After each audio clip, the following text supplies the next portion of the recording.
This is Optimal Health Daily, episode 691. How Much Caffeine in a Cup of Coffee? A Detailed Guide by Adda Bjarnadottir with Healthline.com. And I'm Dr. Neil. A happy Monday to you and welcome back to Optimal Health Daily, or welcome for the first time if you're new here.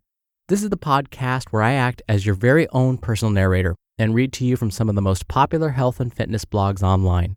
Today's article is from Healthline, a very popular and trusted site because they back up their posts with research.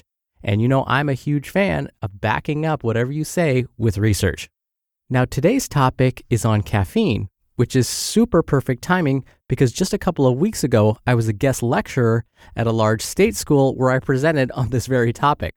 So while it's still fresh in my mind, let's get right to it and start optimizing your life. How Much Caffeine in a Cup of Coffee? A Detailed Guide by Adda Bjarnadottir with Healthline.com. Coffee is the biggest dietary source of caffeine. You can expect to get around 95 milligrams of caffeine from an average cup of coffee.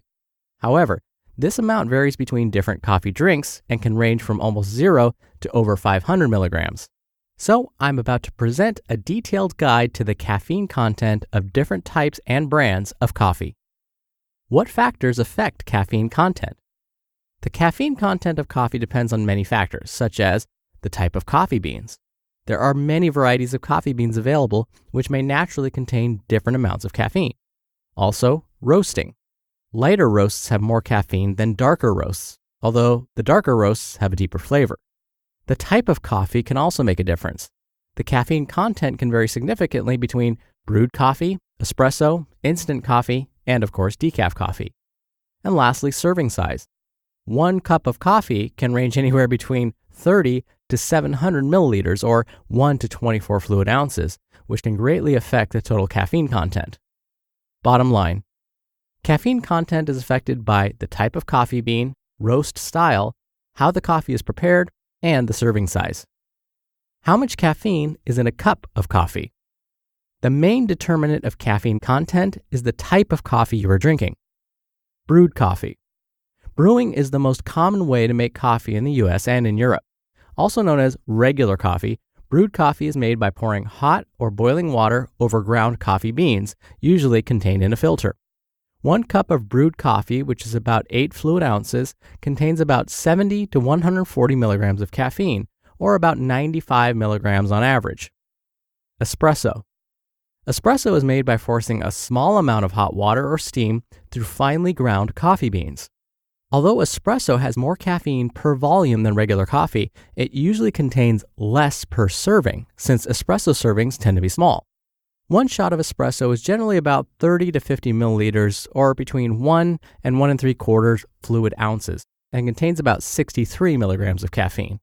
A double shot of espresso therefore contains roughly 125 milligrams of caffeine. Espresso-based drinks.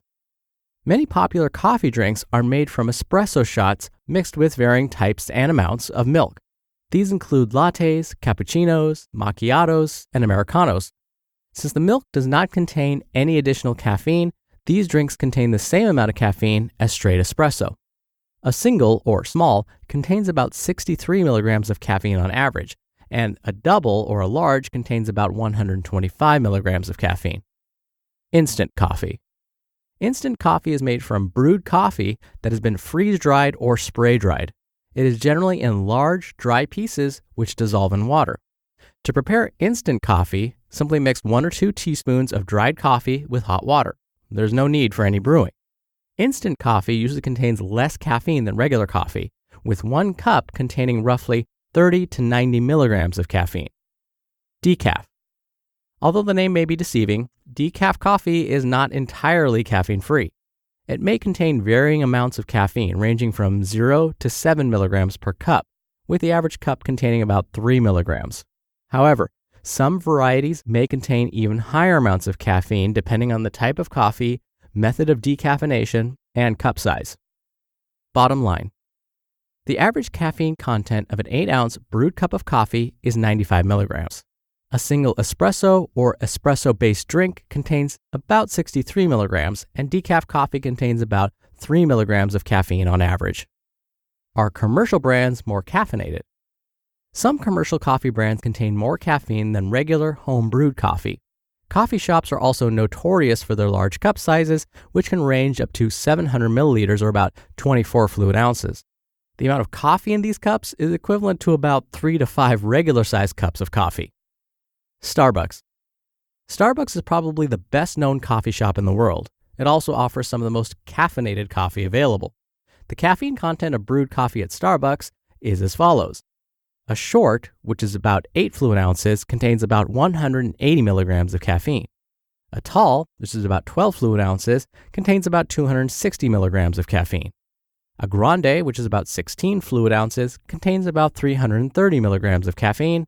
And a venti, or 20 fluid ounces, contains about 415 milligrams of caffeine. Furthermore, one shot of espresso at Starbucks contains about 75 milligrams of caffeine. Consequently, all small, espresso-based drinks also contain 75 milligrams of caffeine. This includes lattes, cappuccinos, macchiatos, and Americanos, among others. Larger sizes, which are made with 2 or even 3 espresso shots, contain about 150 or 225 milligrams of caffeine. Decaf coffee from Starbucks contains anywhere from 15 to 30 milligrams of caffeine, depending on the size of the cup. Bottom line. An 8 fluid ounce brewed coffee from Starbucks contains about 180 milligrams of caffeine. A single espresso and espresso-based drinks contain 75 milligrams, while an 8 fluid ounce cup of decaf coffee contains about 15 milligrams of caffeine. McDonald's. McDonald's sells coffee all over the world, often under their McCafe brand. However, despite being one of the biggest fast food chains that sells coffee, they do not standardize or calculate the amount of caffeine in their coffee. As an estimate, the caffeine content of the brewed coffee is about, for a small, which is about 12 fluid ounces, 109 milligrams of caffeine.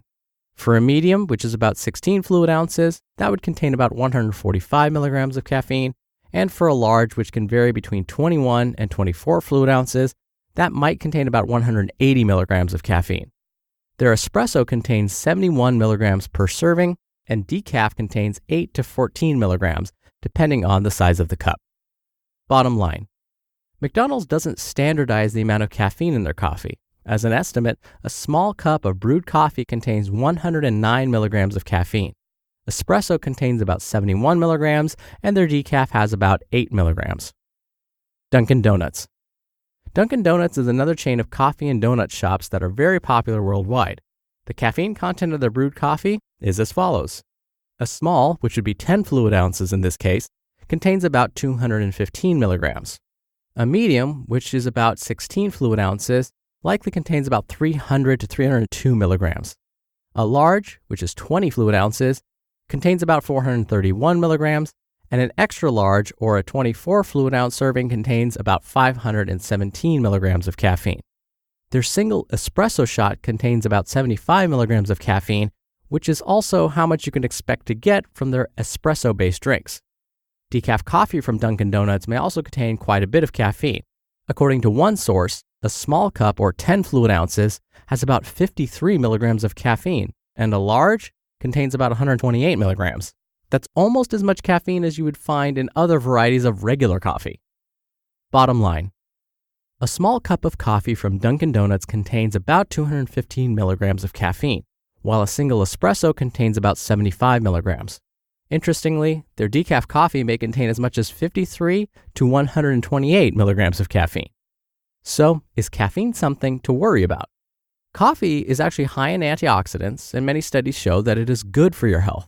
However, getting too much caffeine is linked to adverse effects like anxiety, sleep disruptions, heart palpitations, and restlessness. Consuming 400 to 600 milligrams of caffeine per day is generally not associated with adverse effects in most people. This would be about 6 milligrams of caffeine per kilogram body weight, or about 3 milligrams per pound of body weight. Or if you want to translate that to cups of coffee, that'd be about 4 to 6 cups of coffee per day. That being said, caffeine affects people very differently. Some are very sensitive to it, while others find themselves unaffected by large amounts. This is largely due to genetic differences. You'll just have to experiment and see what amounts suit you best. You just listened to the post titled, "How Much Caffeine in a Cup of Coffee?"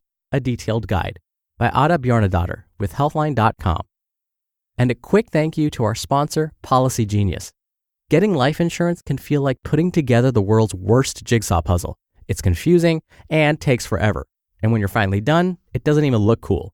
But if you have a mortgage, kids, or anyone who depends on your income, it is a puzzle you need to solve. And Policygenius can help you do it. Policygenius is the easy way to get life insurance. In just 2 minutes, you can compare quotes from top insurers to find the best policy for you.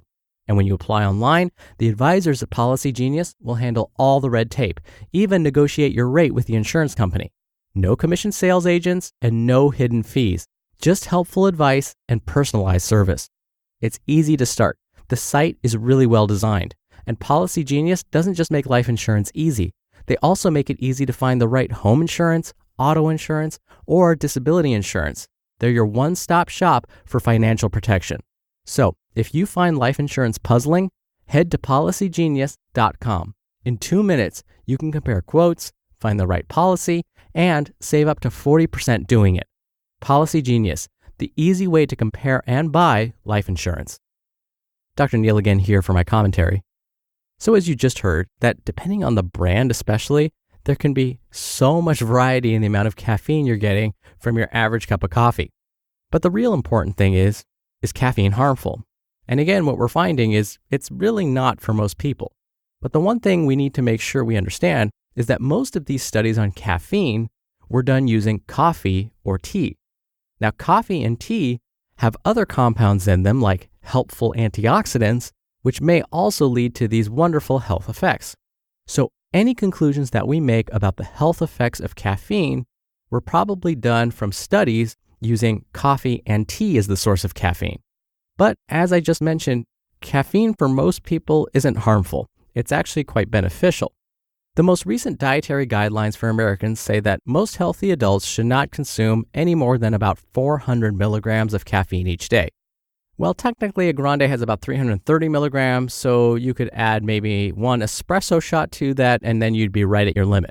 Now, for those with other underlying health conditions, those with maybe gastric ulcers or ulcers that are found in the stomach, or those with irritable bowel syndrome, or inflammatory bowel disease like Crohn's disease or ulcerative colitis, caffeine may actually aggravate those conditions.